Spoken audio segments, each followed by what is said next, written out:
Rehefana malala mpifaliana mandrakirira ny zontsika miorina toy izao miaino ny tenin'Andriamanitra manafa tsara n'izany koa mahareny sitrapon'Andriamanitra. Ho aminareo ny fahasoavana sy ny fiadanana avy amin'Andriamanitra raintsika sy Jesosy Kristy tompontsika. Amen. Alatsinainy 24 febroary 2022 banjinantsika ireo hevitra hoe mamonjy ny tenin'Andriamanitra. Ndeha ry havana idera sy ankalaza ary ame voninahitra an'Andriamanitra isika. Indro maso Jehova mitsinjo izay matahotra azy, dia izay manantena amin'ny famondram-pony, mba nafaka mifanahany amin'ny fahafatesana sy amelaza raha misy mosary. Ny fanahintsika miandry an'i Jehova, famonjenantsika sy ampingantsika izy, fa izy ny falemy fontsika satria ny anarany masina nitokitsika. Jehova, aoka famondram-pony hitoetra aminay araka ny anantenana ianao. Amen.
Vavaka isika.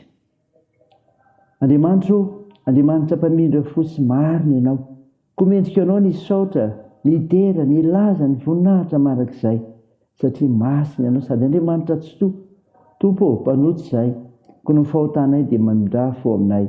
Sosomadio izay mba fakeloka ary dio izay mba fahotana, feno mifananao masina izay, raha ndeha mofinay indray, anananay toky fa lehibe ny fiandananao Andriamanitra. Naran'i Jesosy Kristy novanay izany vavaka izany. Amen. Rehefana malala ny mofinainao antsika amin'ity unité dia hitanao ao amin'ny bokin'ny Salamo. Salamo 8:30. Mivaky toy izao minaran'i Jesosy. Hideranao amin'ny foko rehetra aho, eo natrehandro Andriamanitra anao kalazaka anao. Mivavaka manarefy ny tenim-polonao masina aho, ka hidera anaranao noho ny famondram-ponao sy ny fahamarinanao. Fa efa nomenao voninahitra ny teninao ao ambony anaranao rehetra. Tamin'ny andro nitarainako dia namaly ahy ianao, nomenao fahasahiana aho ka nisery ny fanahiko.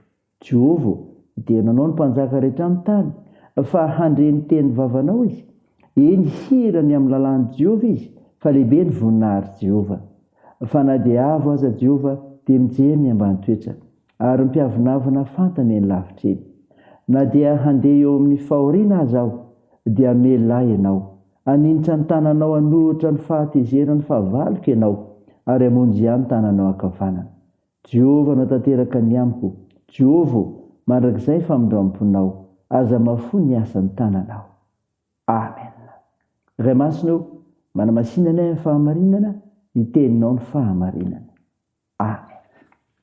Ry havana malala ao aminao ny fiadanana avy amin'ilay Jesosy Kristy ilay mpamonjy atsika, ilay mpanavitra atsika. Nofonaina ho antsika anio ry havana karanitsika teo. Ny Salamy 8:30 ilazany Davida fa mpamindra fosy marina Andriamanitra ka miendrika ideraina. Inona ry havana nafarana antsika manao an'izany mofinaina izany? Ny miderana Andriamanitra. Zany ry havana fotranao, ny miderana Andriamanitra.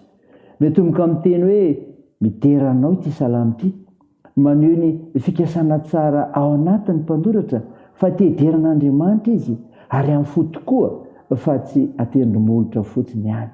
Ary tsy mba nafeniny izany fa asehony miariary manao anareo Andriamanitra izy.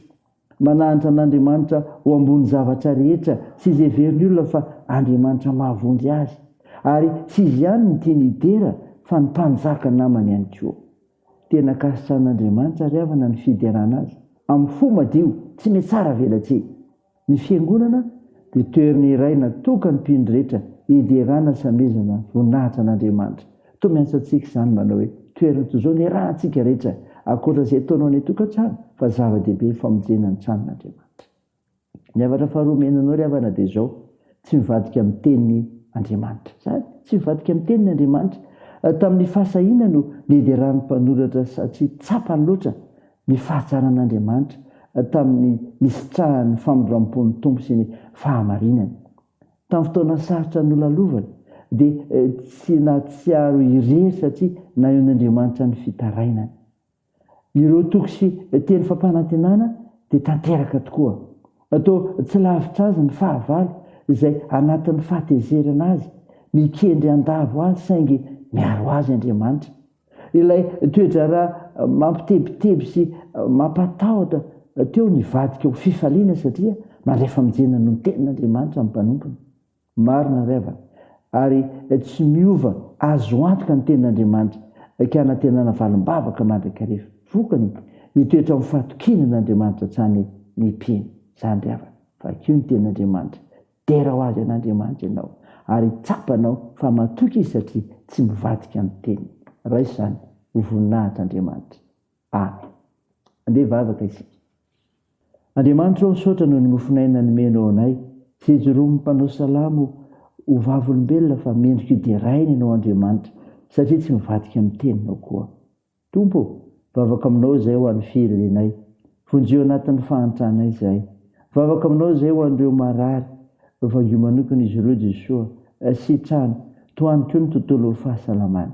Tompo, ampinoninao ireo manamanjo, toananao ireo malefisokiolona sy ireo sahirana, tsinjovinao ireo any am-pikatrana, tao io ny fihazakazahanay, ny asa fivelomanay, ny fikasanay, ny fianarana, ny vavakay.